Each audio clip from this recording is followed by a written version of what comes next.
夜里还召皇后你过来，是有件东西要给你。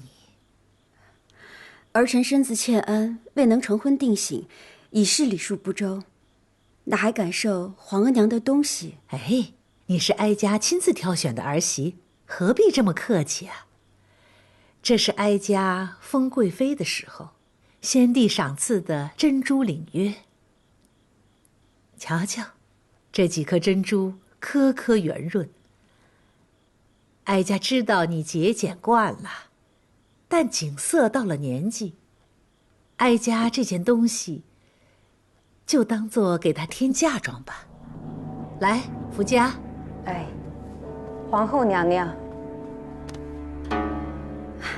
巧了，儿臣与皇额娘心意相通。苏烈，儿臣不惯奢华，唯有手头这对彩金鸳鸯，是与皇上大婚的时候先帝所赐，最为珍贵。如今，恒提长公主要许嫁科尔沁部，儿臣特意奉上，为了恒提妹妹的妆奁增色。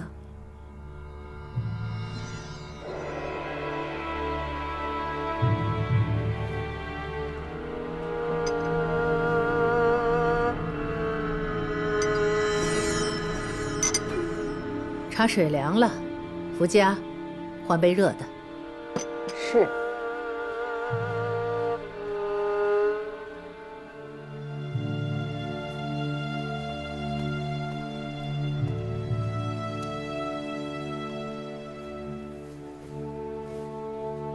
景色是你和皇帝所生，比起那些庶妹，这位嫡公主不知道要高贵多少。景色自己不也总以嫡出自诩，且早早就被封了固伦和敬公主，瞧不起那些庶出的弟妹，自然是她驾驭科尔沁部最合适。景色年幼，说话不知轻重，哪里可以许了人家呢？儿臣把她留在身边，好好教导几年，等出落得有模样了，再嫁也不迟。你等得了，蒙古等不了。自古慈母多娇儿，景色出嫁成了人媳，自然就懂得规矩了，比你这个亲额娘教导要有用多了。再说了，这次求娶公主的科尔沁部是蒙古诸部之首，地位尊崇。这不县城有恒提妹妹吗？唯有景色出嫁才堪匹配。论长幼，恒提年长，又是景色的姑姑，自然是长辈先嫁，再考虑晚辈的婚事。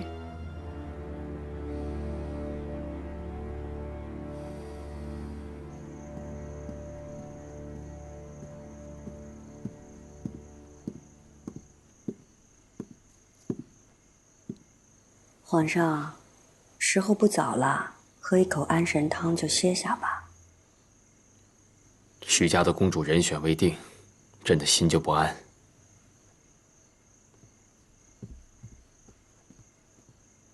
皇上，太后召皇后娘娘过去，听说二位主子有点杠上了，福家姑姑派人来请您过去转缓些。杠上了，朕去瞧瞧。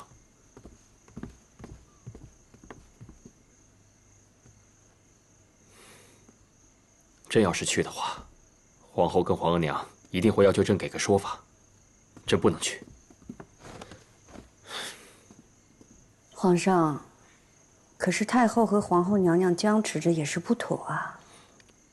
皇后浮躁，事情还没有定论，朕避着皇额娘都来不及呢，皇后却自己送上去。李煜，去请皇后回来。皇上，两位主子在呢，哪有奴才说话的地儿啊？无用的东西。是。皇上，要不这么着，皇后娘娘病着呢，请齐太医去给皇后娘娘送药，也好给彼此一个台阶下。甚好，就这么办。这会让皇娘认为皇后病着、糊涂着，万一说错了什么，皇娘也不会和她计较。是。皇上，张廷玉大人求见。他这么晚来见朕做什么？如意，你去屏风后面暂避。是。让他进来。这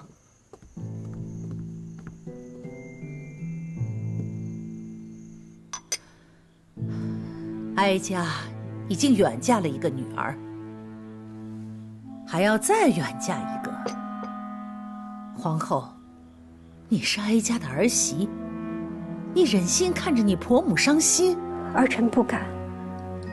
皇额娘，永从心上，景色是儿臣唯一的孩子了，他要守着儿臣身边尽孝，也要为了永从敬爱。你是嫡母，皇帝所有的子女都是你的子女，可是恒提是哀家膝下唯一的女儿了，没了她，谁为哀家尽孝？皇上知孝，便是恒提妹妹嫁去科尔沁部，皇额娘也始终有皇上这个儿子。而且，儿臣身为皇嫂，也为了恒提妹妹着急。《诗经》有云：“标有梅，其实七夕。”求我数十，待其吉喜。恒提妹妹已经到了标梅之期，不该再耽误婚期了。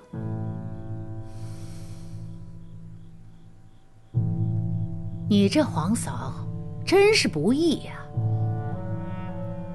当年那么多波折，差点儿就是贤贵妃成了嫡府近，成了皇后。若真如此，今日自称一句皇嫂的，该是贤贵妃。若是贤贵妃成了恒提的皇嫂，不知道会不会多体谅哀家呀？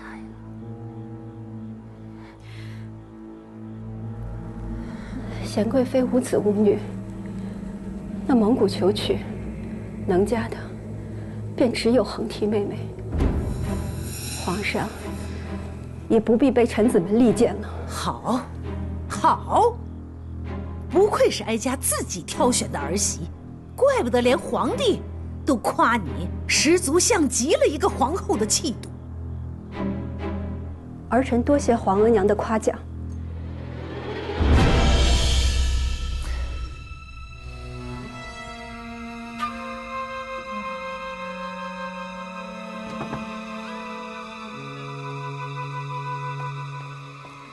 微臣见过太后、皇后娘娘。哀家正和皇后说话呢，你胆敢擅闯！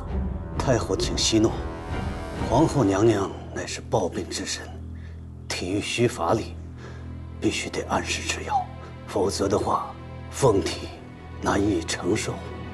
是啊，太后，皇后娘娘该喝药了，她全靠汤药吊着精神啊。皇后，你殚精竭虑，要好好保养自己的身子，才能护着你的女儿长远。皇额娘，儿臣一定会撑着身子，与皇上白头偕老，看着女儿出嫁。好，哀家盼着你和皇帝白头偕老。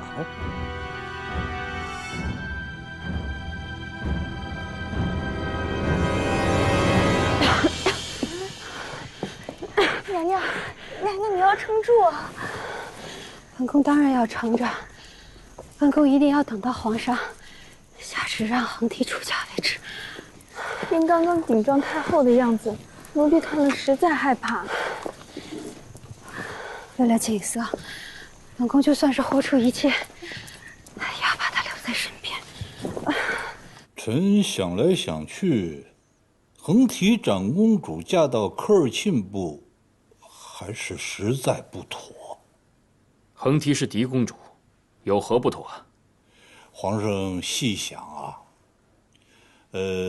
端淑长公主嫁到了骁勇善战的准噶尔部，那么恒提长公主若再嫁到尊贵富庶的科尔沁部，那么蒙古宗亲中的两大部落，那不就都成了太后的女婿了？那么太后在前朝后宫的力量，那不就更增添注意吗？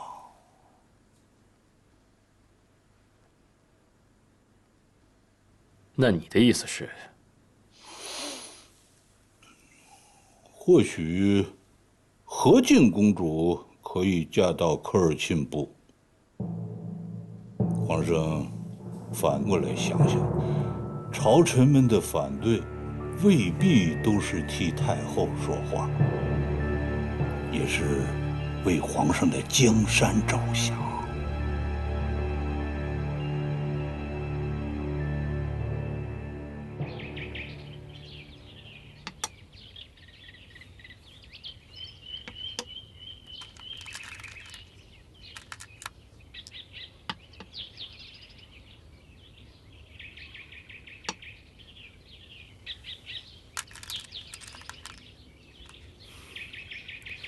罢了，朕认输，不下了。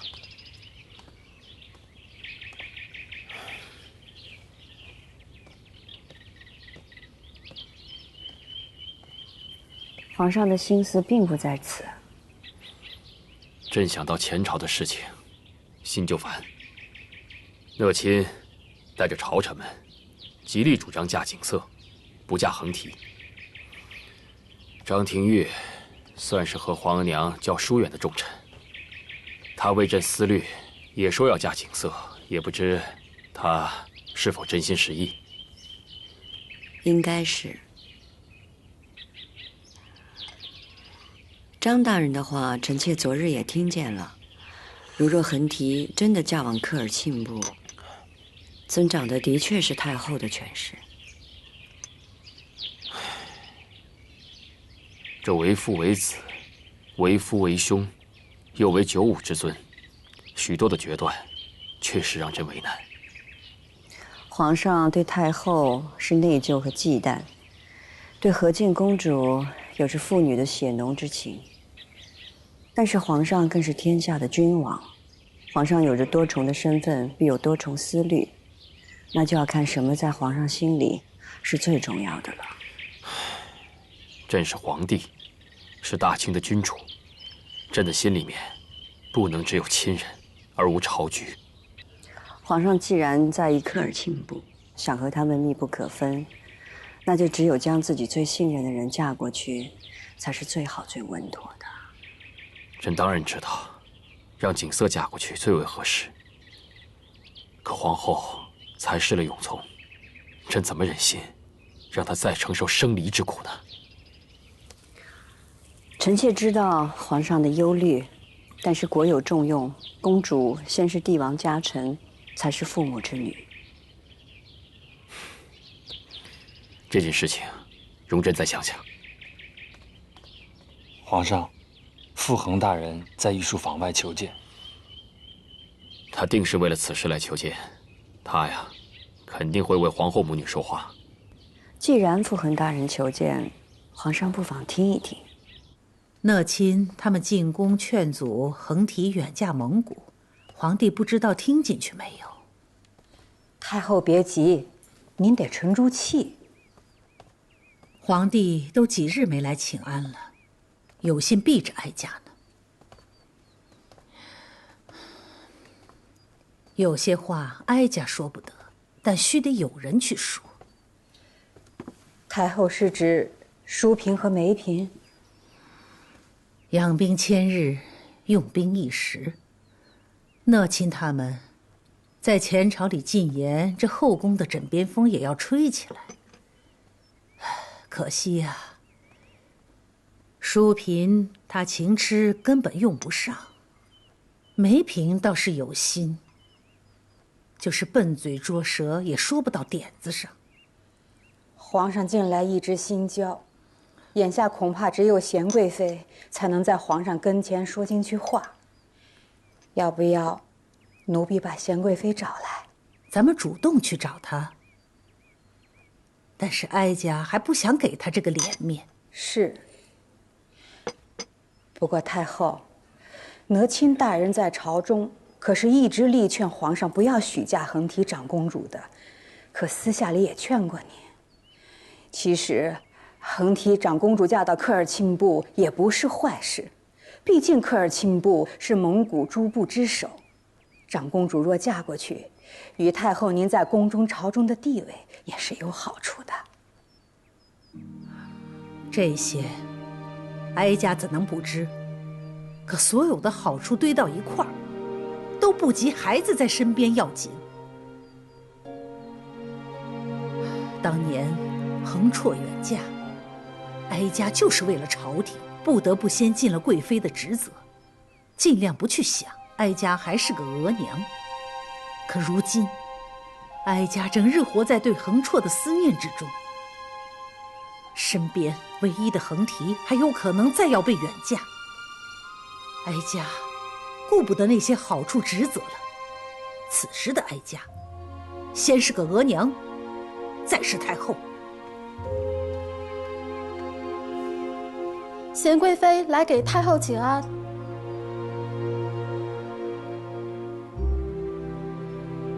让她进来吧。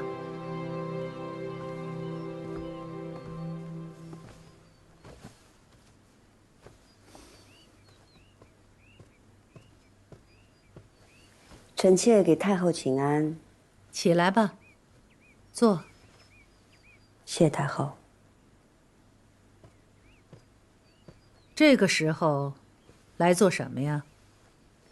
臣妾是晚辈，是来替太后解忧。前朝大臣们都劝不动皇帝，难不成你想去劝劝他？朝臣们怕是没劝在点子上，倒是张廷玉张大人来面见皇上，说了许嫁和敬公主的好处。皇帝听进去了？臣妾不知。不过臣妾恳请太后知会朝臣们，力陈横提长公主下嫁的益处，极力劝谏长公主远嫁。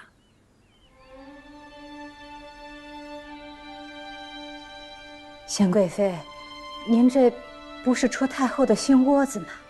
不仅如此，太后还要自己递风出去，让皇上知道，太后已经知道了下嫁长公主的益处，极力要将长公主嫁出去。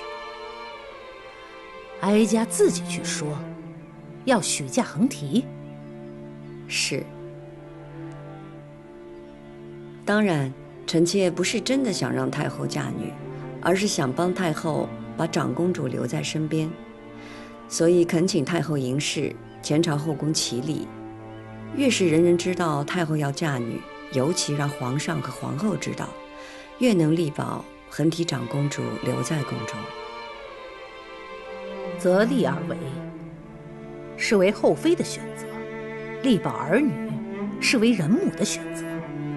皇后是额娘，即便她知道，也舍不得自己的女儿的。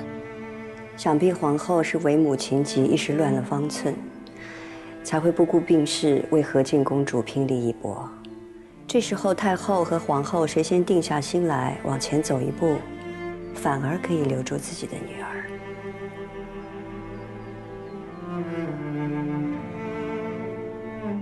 好处多了，才会让人心动。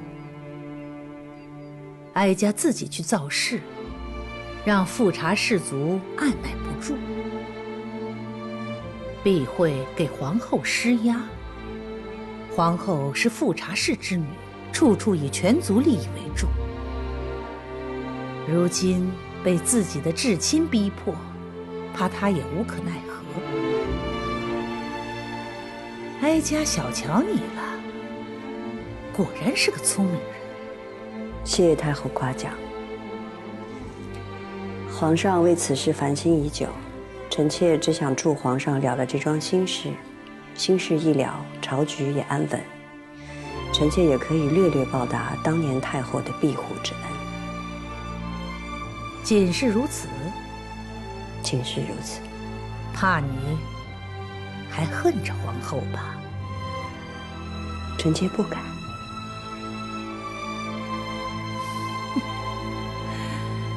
冰雪聪慧，你这脾性，哀家喜欢。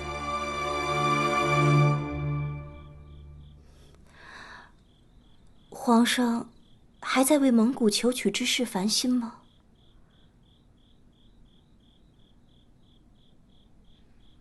皇上别这么看着臣妾，臣妾不胡乱多嘴就是了。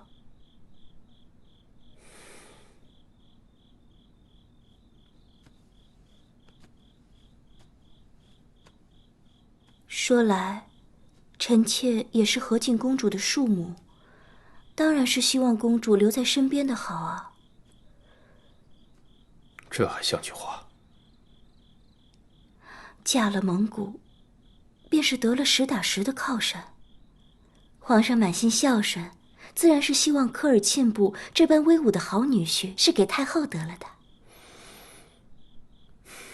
实打实的靠山，这个道理你明白，难道朕不明白吗？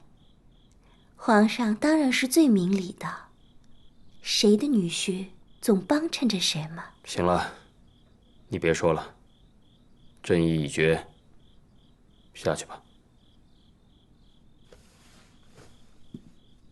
臣妾告退。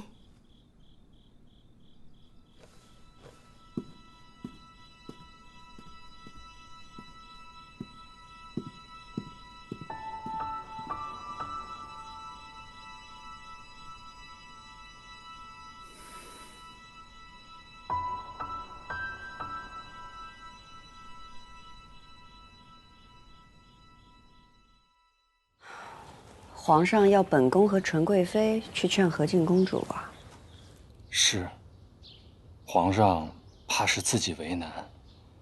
皇上虽然决定让和敬公主下嫁，可心里总是不好受。若贤主和纯贵妃能劝得公主乐意接受的话，那皇上心里也好受些。本宫明白，也是该替皇上分忧。可公主的性子，怕是不好劝。和敬公主是皇后所出的嫡公主，性子倨傲，一向是不好说话的。有劳贤主和纯贵妃了，纯贵妃已经知道了，正在赶来，要与您商议呢。本宫知道了，你先回去吧。这。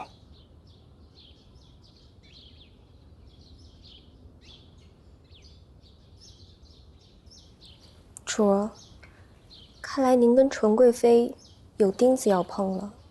也许吧。劝和敬公主这事儿啊，不能越过皇后。午后等皇后服了药，精神些，咱们先去面见皇后。眼下不是应该先去劝说和敬公主吗？皇上并没有让您先去见皇后娘娘啊。皇后娘娘是和敬公主的额娘，这事儿也瞒不了她。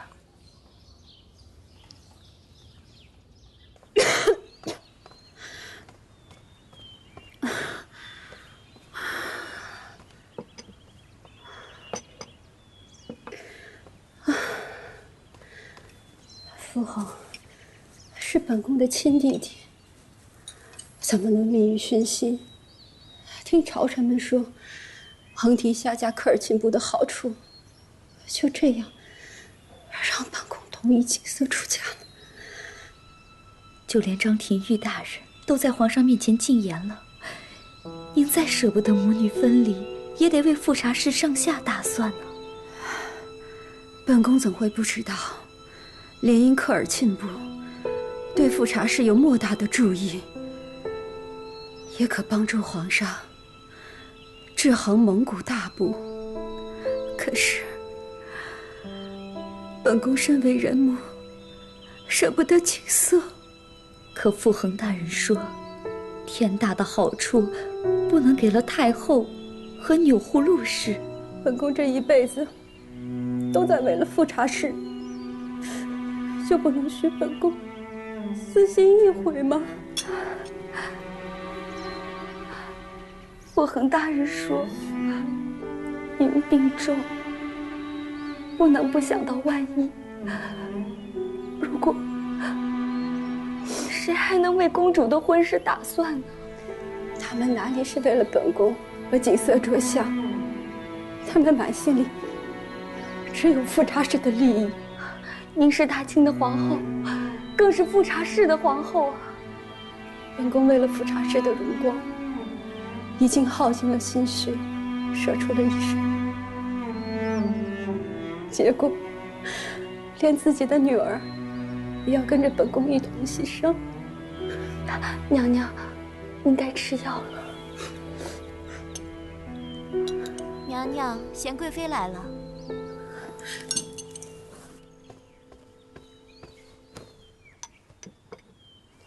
今儿倒是热闹，嘉妃刚走，你就来了。人人都往本宫跟前凑。臣妾是来禀告皇后娘娘，皇上命臣妾和纯贵妃去劝说和敬公主远嫁蒙古科尔沁部。皇上思虑再三，宁舍一时之情，也为公主找一个最好的去处。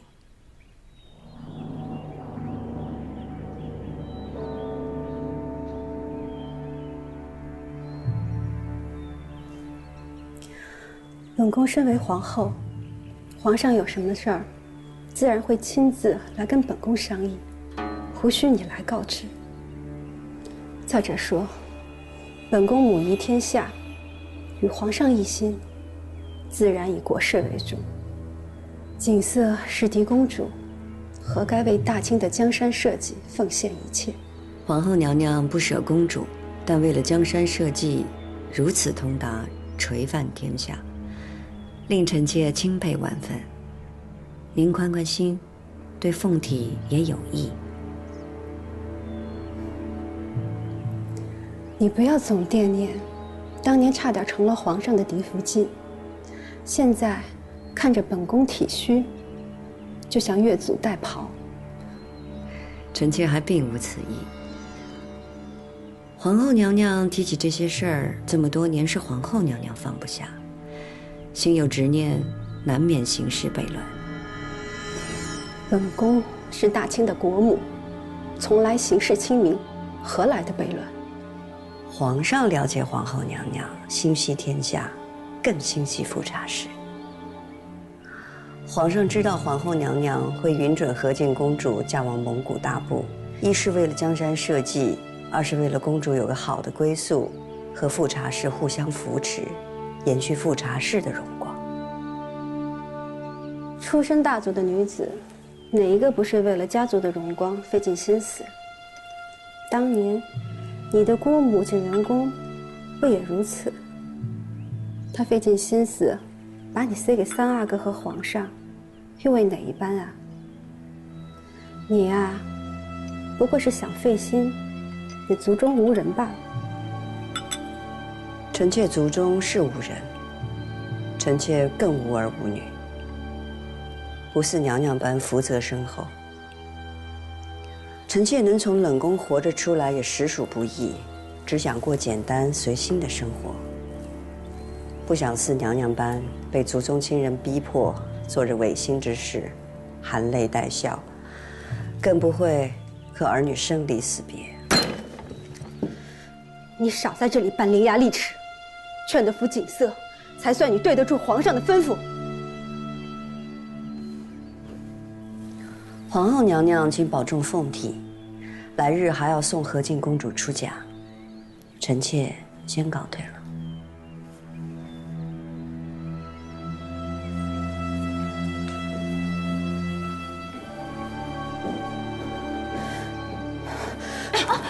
娘娘，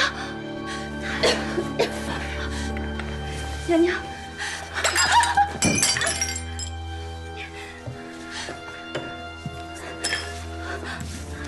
你没烫着吧？你消消气，千万保住身体啊！公主，贤贵妃娘娘和纯贵妃娘娘来了。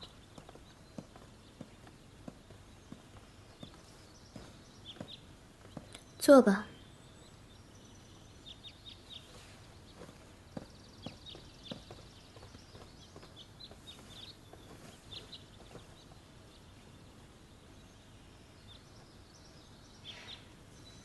公主在看女则啊，想必是崇敬长孙皇后的言行。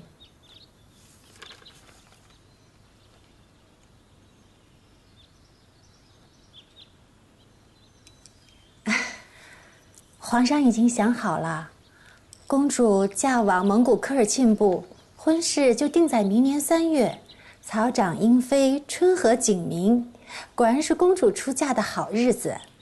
我不嫁。即便我真的要嫁，我乃中宫嫡出，婚嫁大事岂是你们2人可以向我冒昧提起的？自会有皇祖母和皇阿玛、皇额娘向我说。公主说的极是，此事原本不该我2人开口，只是公主也是知道的，皇后娘娘病弱，无暇顾及公主。皇太后年事已高，皇上要一心忙于朝政，所以才将此推心置腹之事交于我2人。说来呀，皇上真是心疼公主是嫡女，所以才选择了蒙古科尔沁部最尊贵、最至亲的王爷为额驸。这门亲事啊，果然是门当户对。你不必拿皇阿玛来压我。纯贵妃若觉得远嫁蛮荒之地甚好，何不让你自己的女儿出嫁呢？这谨言才2岁多，要如何出嫁？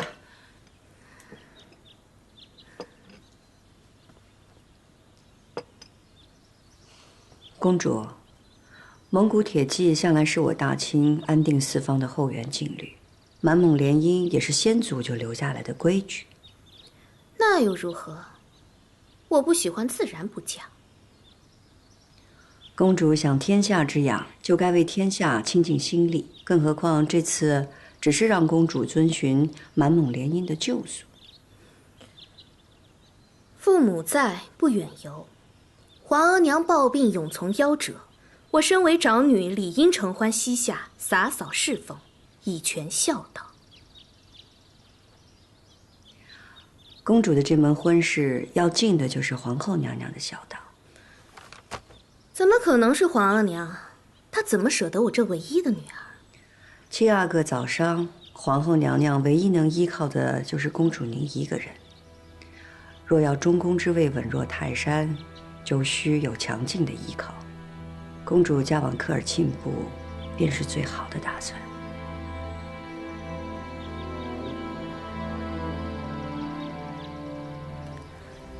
贤贵妃，何必把这些事情与公主说穿呢？公主不懂父母的苦心，本宫要跟她说一说。公主若不明宫中的道理，本宫也得跟公主明一明。皇上执掌四方，就需安邦定国；皇后娘娘位至中宫，就需母仪天下。公主是天之娇女，就需为大清尽心尽力，为皇上、皇后尽辅佐之责。在这宫里边，卑微如奴才，尊贵如公主，都有自己的位置和责任，别无选择。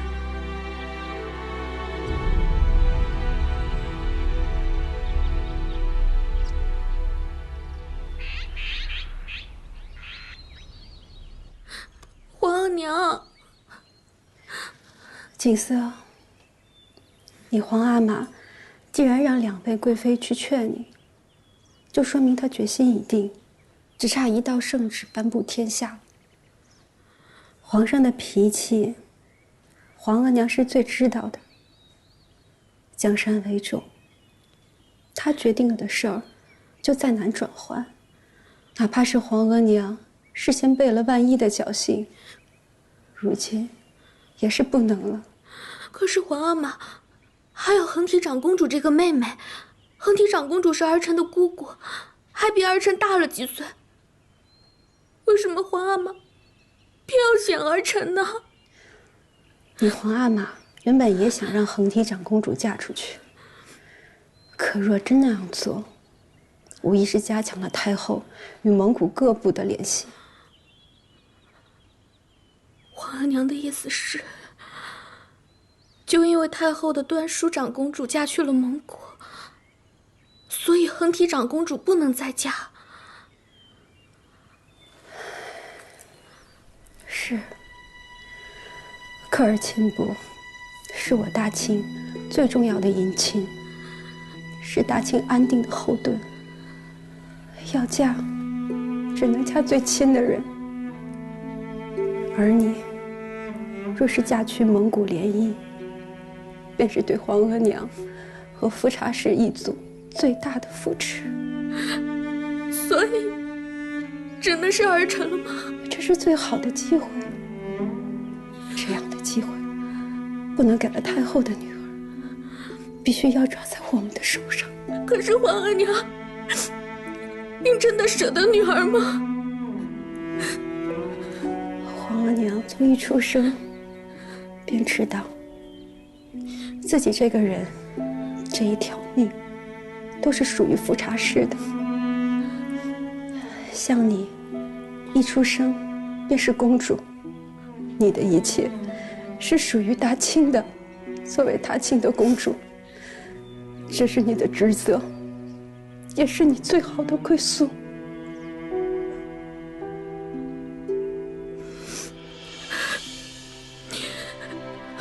儿臣明白了。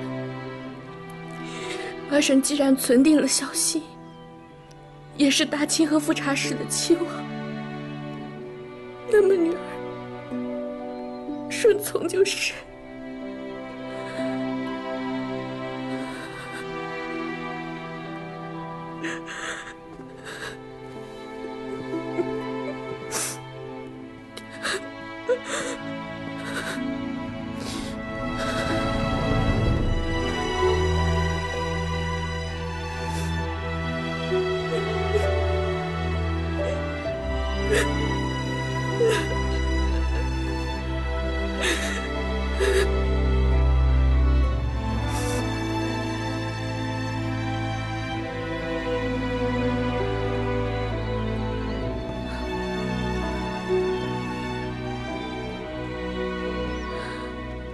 公主，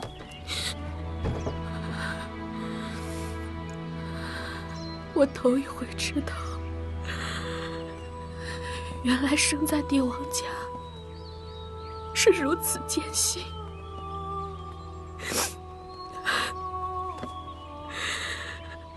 还不如做一个乡野村夫的女儿，还没了这么多拘束。本宫无能，不能保住皇子。以后，富察氏的基业和昌盛，一般是要靠景色了。娘娘一番苦心，还是不要多思劳神了，赶紧歇一歇吧。娘娘，娘娘，莲心，快起来扶娘娘！娘娘，娘娘，娘娘，快去请太医啊！哎，娘娘，走，快扶娘娘到榻上。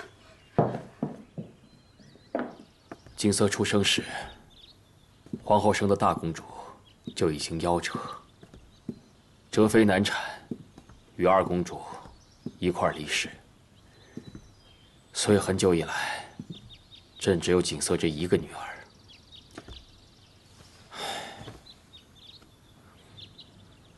直到纯贵妃生了4公主，但也难以取代景色在朕心目中掌上明珠的地位。臣妾知道皇上一向疼爱和敬公主，在朕的心中，女儿与世无争，怎么教养都不过分。纵然偶尔景色骄纵任性，但朕也从来不以为意。朕一直以为景色会永远待在朕的身边，承欢膝下，从未想过有一天她会远嫁。皇上这般舍不得公主，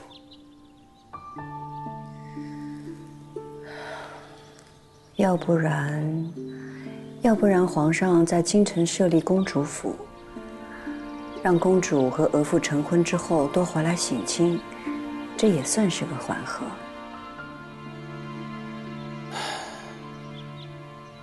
眼下也只能这样了。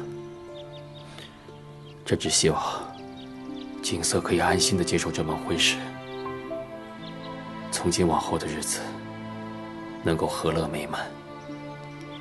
科尔沁与大清联姻已久，此番诚意求娶，他们一定会好好待公主的。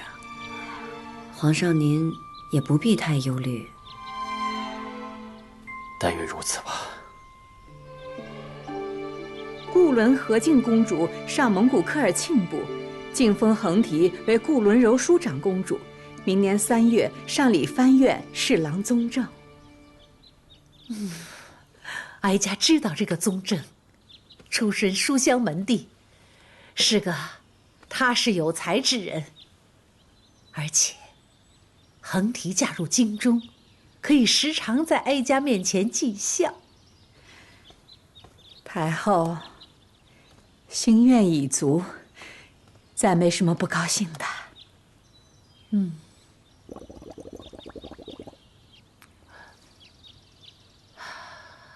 是啊，梅嫔争气，没少在皇帝面前吹风。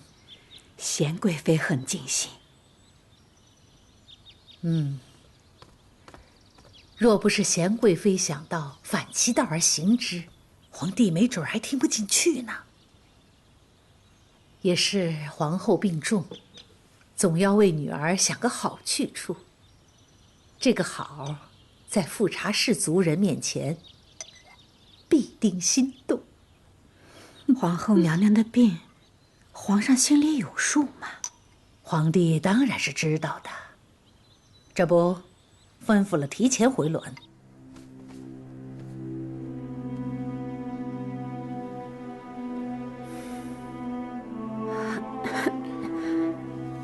皇后，皇上，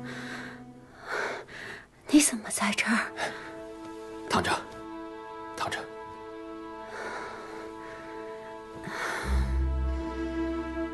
朕原本睡下了，但心里面总是念着你和景色，心里不安，所以过来瞧瞧你。谁知你一直昏睡着。臣妾已经好多了。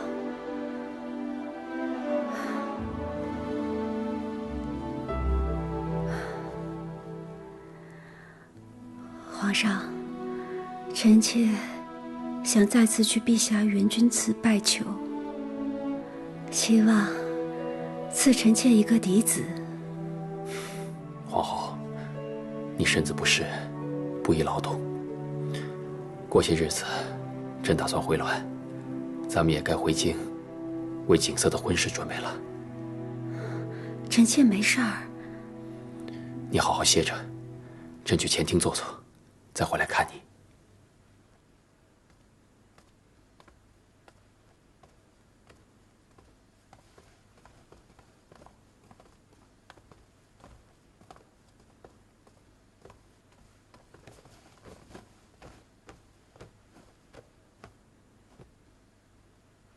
皇后的身子已经糟到了这种地步吗？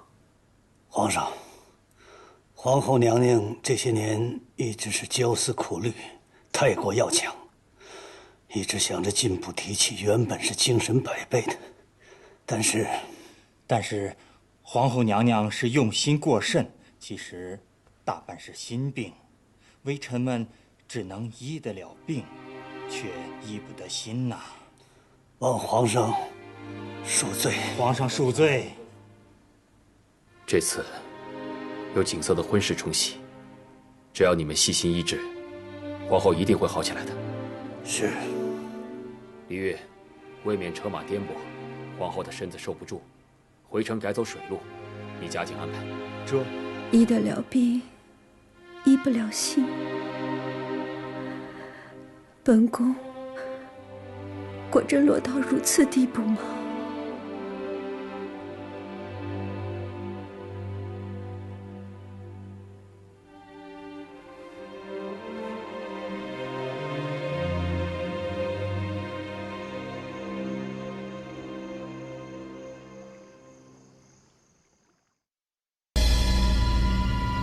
想起来了吗？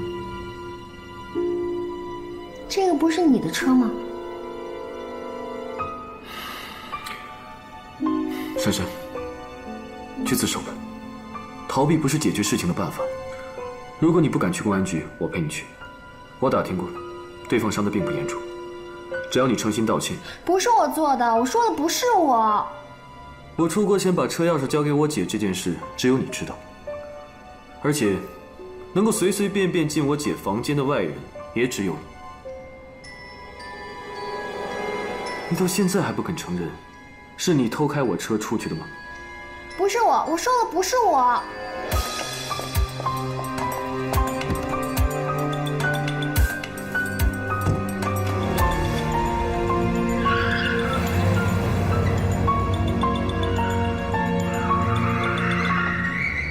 珊珊，什么事儿啊？这么急着把我叫过来？雪晴姐，你终于来了！这次我真的出大事了，你一定要帮帮我！我不是故意的，我只是一时贪玩。可是你要告诉我出了什么事情啊？那天我把天朗的车开出去了，我还撞了个人。什么？珊珊，你撞人了？我不是故意的，我好好的开着车，他不知道怎么就撞到我的车上来了。撞到你车上来了？哦，我懂了，你是说你遇到碰瓷儿了？碰瓷儿？对姐，就是碰瓷儿。他们撞了我车，问我要一大笔钱，我当时太害怕了，就把钱给他们了。你怎么这样啊？遇到这种情况，你应该先报警才对啊。我第2天要去新加坡开会，要报警的话，一定会影响我的行程。我马上就要去商学院上课了，就算不是我撞的，这事传出去，对我爸和珊珊都有很大的影响。我也怕天朗他会讨厌我，想到能用钱解决就用钱解决。好了，珊珊，你真的想的太多了，倒是便宜了那个碰瓷儿的。现在关键的问题是，天朗不知道从哪儿弄来了一张照片，他认定是我撞人了，还让我明天一起跟他去公安局自首。姐，你要帮帮我，我是被冤枉的，你帮帮我吧。天朗怎么不相信自己人啊？珊珊，你放心吧，我一定帮你，绝不会让你受委屈的。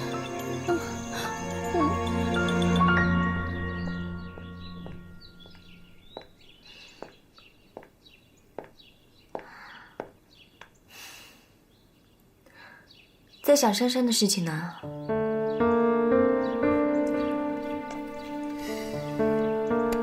你自己看看。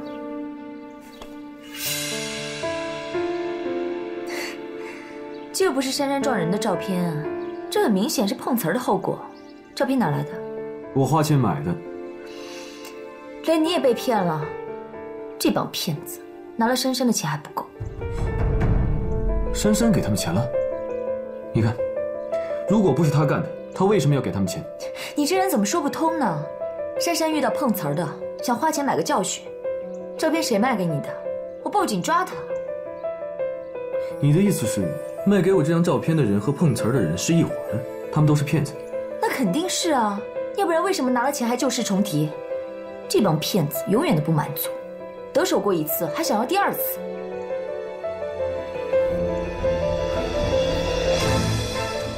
好，那我去报警，把那帮骗子都抓起来，省得日后没完没了。南阿姨，哟，珊珊，南阿姨想死我了。我也想你啊。我听说你早回来了，也不来看看南阿姨呀？你不是去度假去了吗？我听说你回来，这不马上就来了。南阿姨，这是我给你买的礼物，看看喜欢吗？哎呦，让你这么破费，真不好意思。呵，这帽子真好看。南阿姨，我还给天朗买了个礼物，我能给他送到房间去吗？当然可以，你去吧。嗯。到底是谁把照片卖给天朗的？我一定要找到他。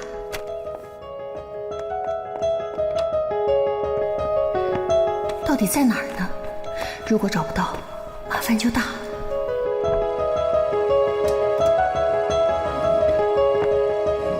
如果到了公安局，那怎么办？就算能瞒过天朗，但绝对瞒不过警察，不能把事情闹大。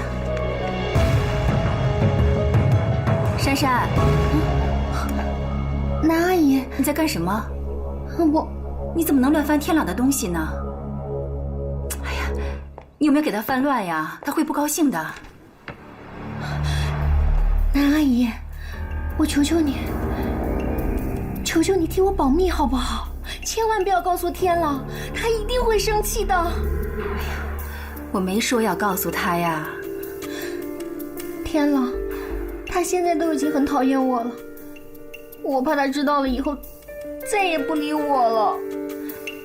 你跟天朗之间发生什么事了？你们见过面了？南阿姨，你帮帮我吧，你帮帮我吧，求你了。哎呀，你先坐下来。到底发生什么事了？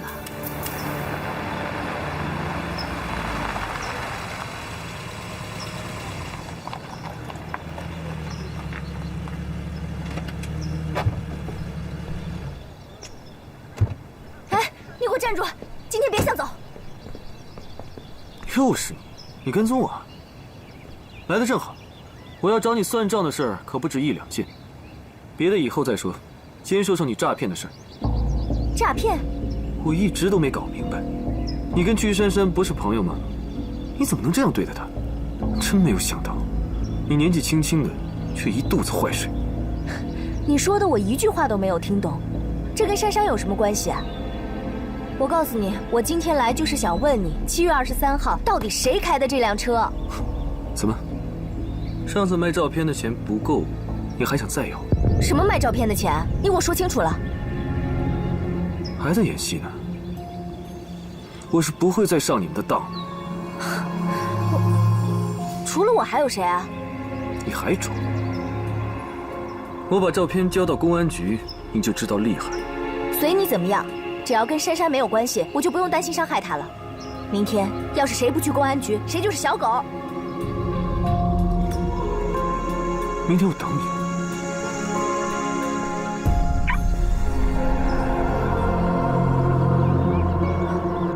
什么？哎呀，怎么会遇到这种事呢？所以我一定要找到那张照片。如果他们拿去公安局的话，我就百口莫辩了。珊珊，不是南阿姨说你，你怎么能交这种朋友，这么不地道？我看，她是故意拉着卖花老太太到那找你碰瓷儿的。哎呀，你说现在这些女孩不达目的绝不罢休，她肯定是想从你这儿弄点钱。南阿姨，我该怎么办呢？我倒觉得天朗这么做是对的，就应该把他绳之以法。可他们是一伙的，可以相互作证啊！这简直就是诈骗团伙嘛！我妈妈要是在的话，她一定不会让别人这么欺负我的。我想我妈妈。好了啊，珊珊跟欣欣一样大，欣欣也会像她这样哭着叫妈妈吗？被人欺负的时候，有人会帮他们。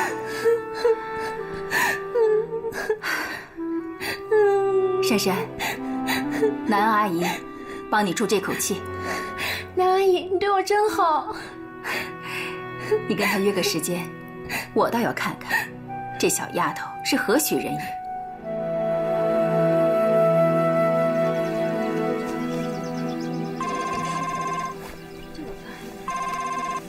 喂，珊珊。什么？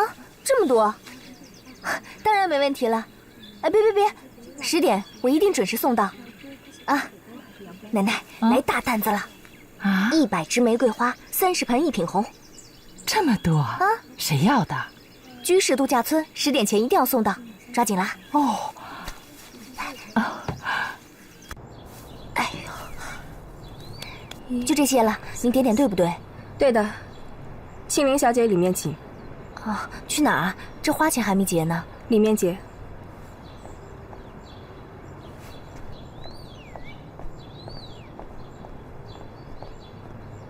在这里。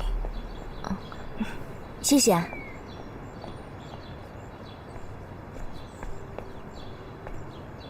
你好，是在这儿结账吗？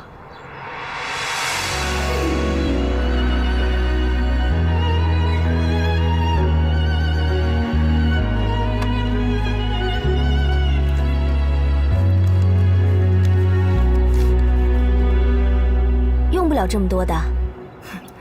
也只有这么多。不是，我想你应该搞错了。再多了也没有。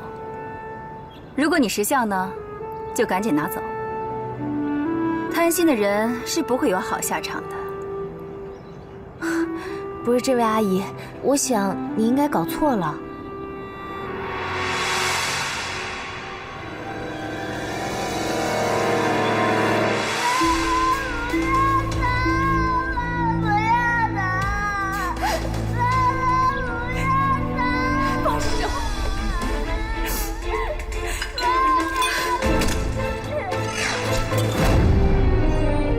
你不是叫青灵吗？对呀。你怎么知道？你认识我啊？我了解你的底细。福利院长大，在花圃工作。我听说，前不久你跟一个中年女人在一辆高档车面前躺着行骗。你们还靠碰瓷儿赚点外快吗？你在说什么呀？什么碰瓷儿行骗啊？你急什么呀？你这女孩看上去呢，挺乖巧，挺聪明，怎么干出这种事情？我想这不是福利院教你们的吧？我告诉你，你不许侮辱福利院。哼，是你在侮辱你们福利院的名声。我警告你，这1万块钱是我最后的底线，请你以后不要再找我孩子的麻烦，更不要勒索他们的钱，要不然我就对你不客气。你这个人简直不可理喻。我甚至不知道你是谁，你的孩子是谁。我只会要我的花钱，别的我不会要的。哼，看见了吧，狐狸尾巴露出来了，太狠了。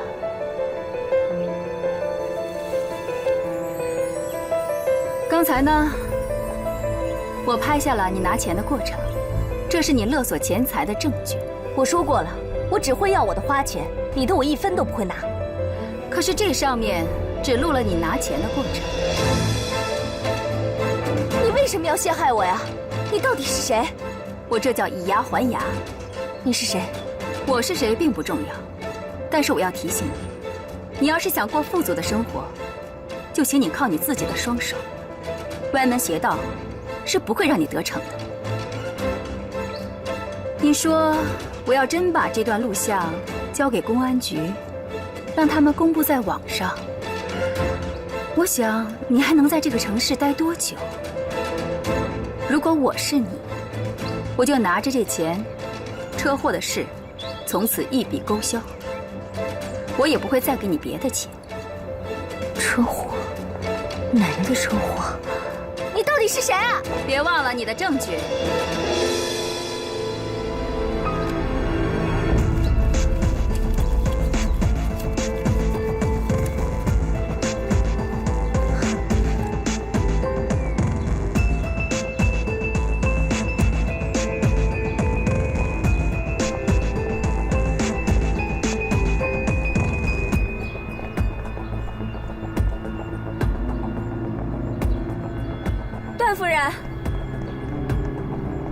段夫人，这是您的东西，您忘拿了。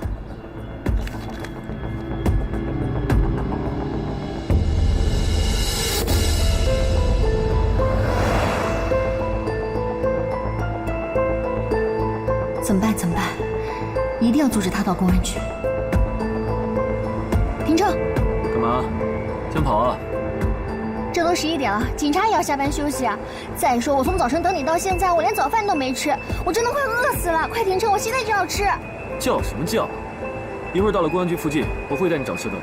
我等不了了，就那家，就那家。干什么呀？危险！随便吃一点，快停车啊！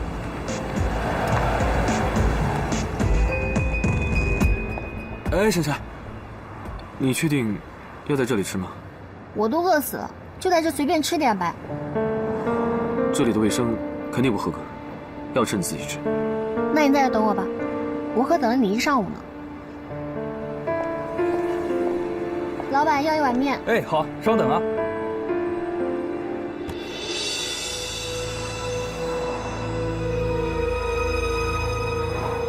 不管，疼就疼吧。你的面好了。谢谢啊。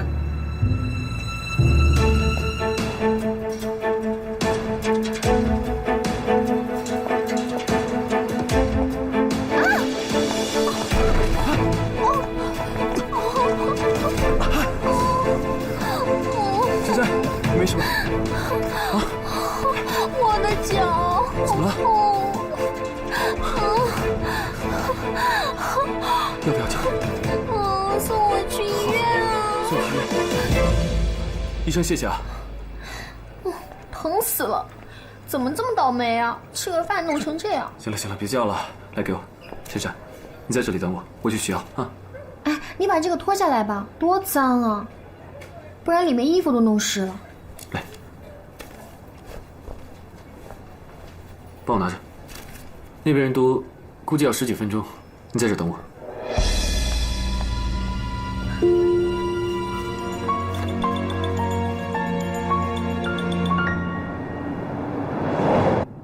你说你就因为这点事儿把自己弄成这样，你把人撞了，你就给人赔个不是，多给人赔点补偿。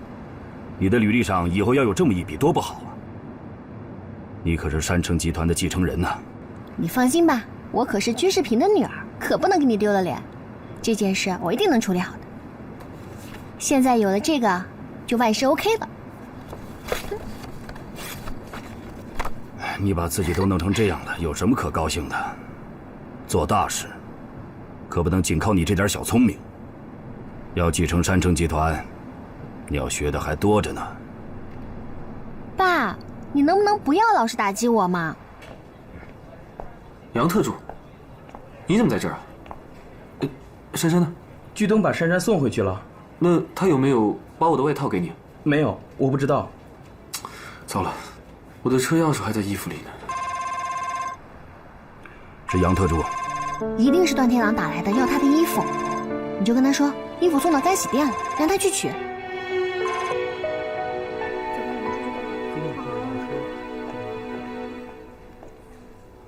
也不知道那个阿姨是谁。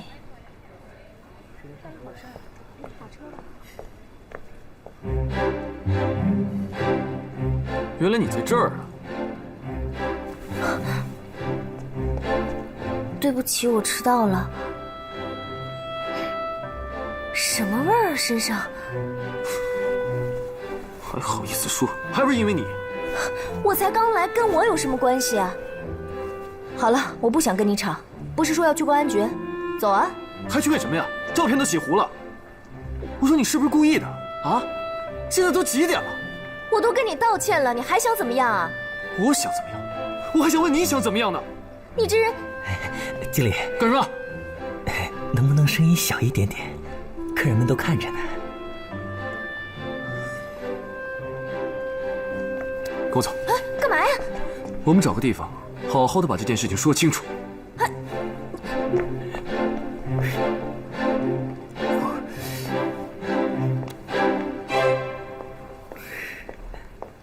看什么呢？副总，刚才经理拉着一个女孩走了。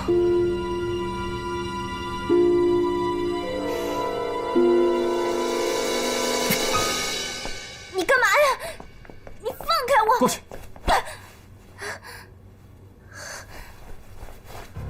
你想干什么？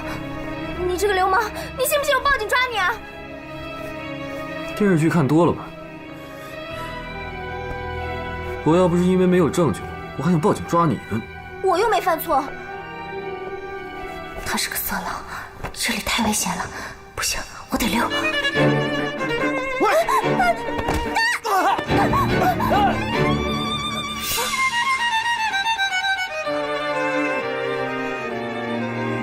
你身上什么味儿？天狼，你们干什么呢？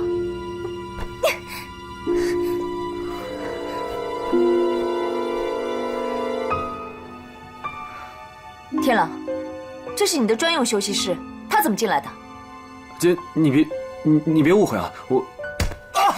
你这个色狼，你简直不是人！喂，天狼，怎么回事啊？姐，你别误会啊，我对那个女人可不感兴趣。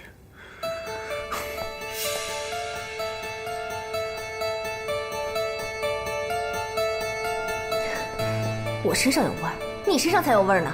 莫名其妙占我便宜，早知道该多听你两讲。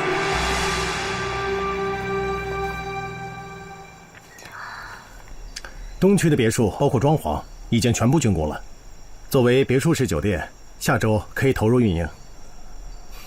通知企划部，别墅酒店的广告宣传全面启动。是的，总经理。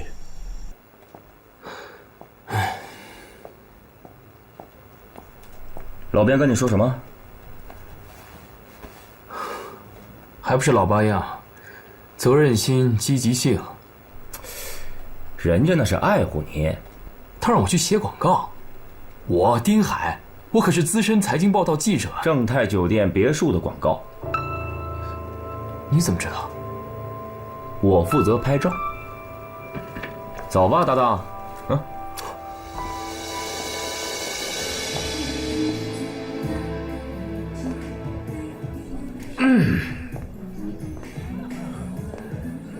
丁海，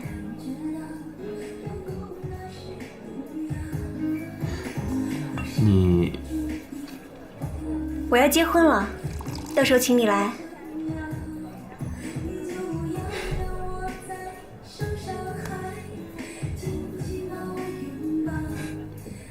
你真美，他配不上你。我忠实的爱慕者，到那天，你会来吧？当然，我一定会出席。那天婚礼见。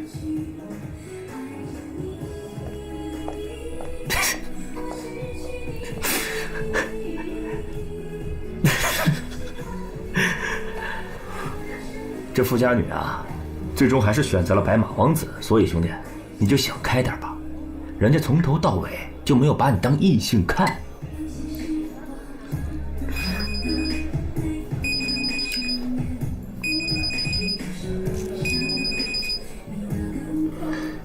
喂，我跟客户在一起，今天没时间了。拜拜。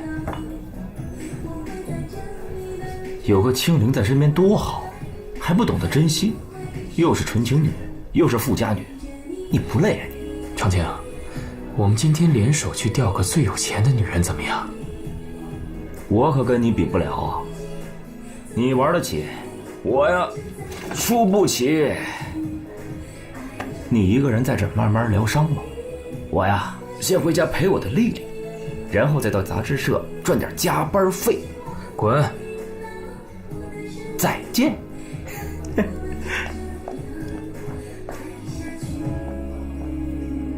哎，你酒钱都还没付呢，你。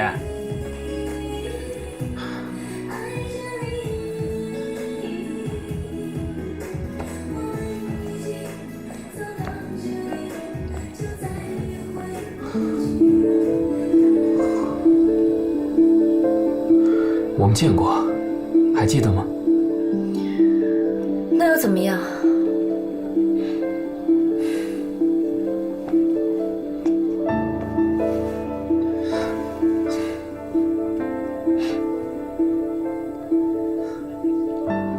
你这身行头还不错啊。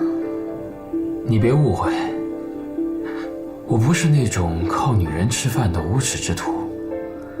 我有正当的工作，我只是缺一个请我喝酒的朋友。我可没有兴趣当你的朋友。我女朋友刚刚给我结婚请柬了，我真心的祝福了她。你说的是刘雅丽吗？她可跟我说了，你们俩只是朋友。她是这么跟你说的。原来我一直自作多情。你呢？你为什么心情不好？我没有兴趣跟你交换心事。不需要负责、不用担心的陌生人，有时候比亲近的人安全得多。亲近的人？什么是亲近的人？家人、朋友，还是爱人？你又能信任什么人？陌生人。不管我说什么，你都不用怀疑，我跟你没有任何关系。所以不管你说什么，我都无条件的相信。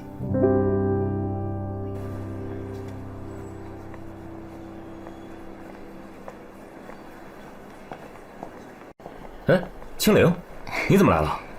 我来给丁海送宵夜，可是给他打电话都打不通，他又不喜欢我上楼打扰他，要不你帮我把他叫下来？丁海在楼上开会呢，要不我帮你拿上去吧？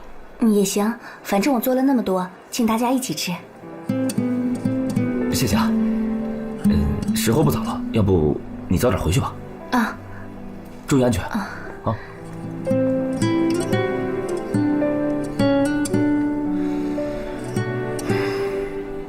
欺骗无知少女，丁海，你就造孽吧你！有没有兴趣兜兜风？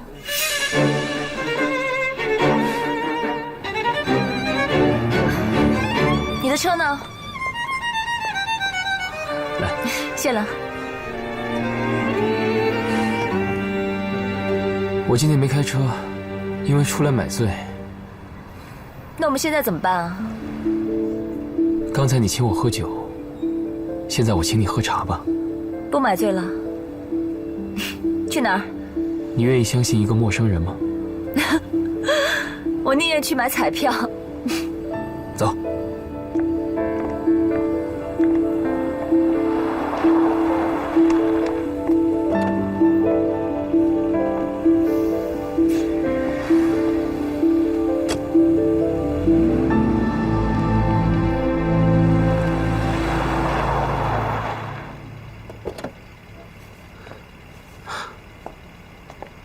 小溪，这是哪儿啊？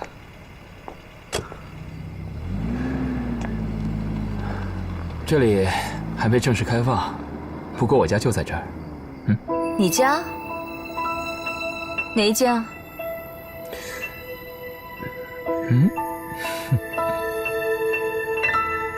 你家的意思就是说这间房子是你的？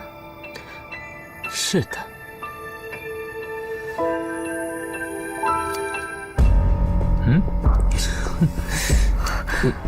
你没错，这确实是别墅酒店样板间的钥匙。你干什么？怎么会在他手上？那现在钥匙可以还给我了吗？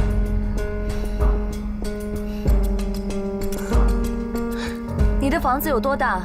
多少钱一平？什么产权的？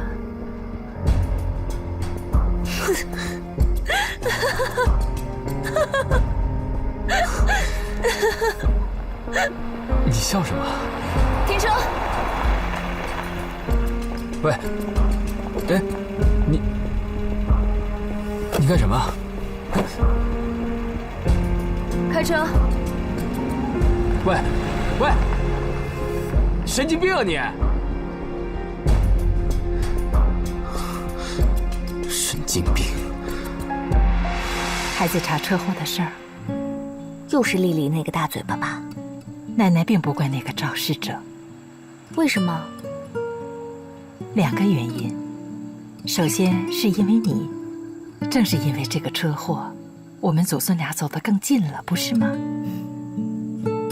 还有一个原因，每个人都有他的伦理道德和是非观。那个逃跑的人，之所以逃跑，是因为他知道自己做错了事。可是知道自己做错了就不应该跑啊！好了，你看，我们俩现在坐在这里，欣赏着美景，该有多幸福啊！有的时候，放手，反而更容易得到幸福。试试放手吧。连奶奶都这么说了，那好吧。好。啊，你是说？跑车男的姐姐撞了徐奶奶，姐姐她当时也是因为害怕，所以才走的。她现在也知道错了，也想弥补。